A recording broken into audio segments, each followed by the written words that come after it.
దాంట్లో ఉండే డబ్బే వల్ల ఎక్కడ కూడా మేము దానివల్ల ప్రతి ఒక్క డిస్ట్రిబ్యూటరు కోట్లు నష్టపోయినాం తప్ప దానివల్ల ఏదైతే కమర్షియల్ సిలిండర్ల వలన ఏ ఒక్క డిస్ట్రిబ్యూటర్ కూడా లాభపడింది లేదు. దయచేసి అర్థం చేసుకోవాలా హోటల్ యజమానులు కానీ తగిన సంబంధించిన వినియోగదారులు కూడా.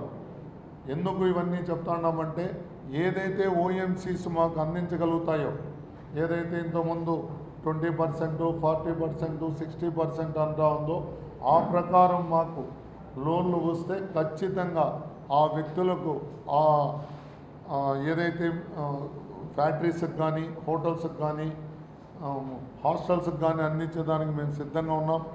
దీంట్లో ఎటువంటి అపోహలకు పోవద్దండి. మీరు సంబంధించిన డిస్ట్రిబ్యూటర్ దగ్గరకు పోండి.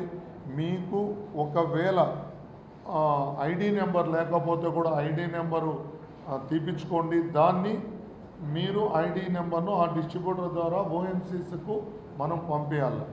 ఇది బాగా ఇది చేసుకోండి.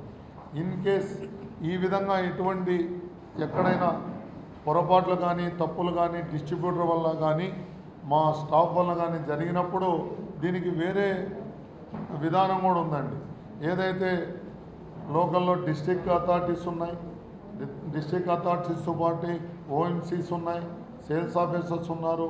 దాంతోపాటు 1906 అనే నెంబర్ ఉంది, ఫ్రీ డైల్ నెంబరు. దానికి మీరు కంప్లైంట్ ఇచ్చి ఏదైనా చేసుకోవాలి తప్ప భౌతిక దాడులు దిగితే మటుకు ఈసారి ఖచ్చితంగా ఇబ్బంది పడేది తక్కిన వినియోగదారులందరినీ కూడా కోరుకుంటా ప్రతి ఒక్కరేని కాదు, అటువంటి దౌర్జన్యాలు చేసే వాళ్లకు అగైనెస్ట్గా మీరందరూ కూడా డెలివరీ బాయ్కి కానీ మా ఆఫీస్ స్టాఫ్కి కానీ మా డిస్ట్రిబ్యూటర్ కానీ ప్రజలే అండగా నిలబడాలని ఈ సందర్భంగా ప్రతి ఒక్కరిని కూడా కోరుకుంటాను.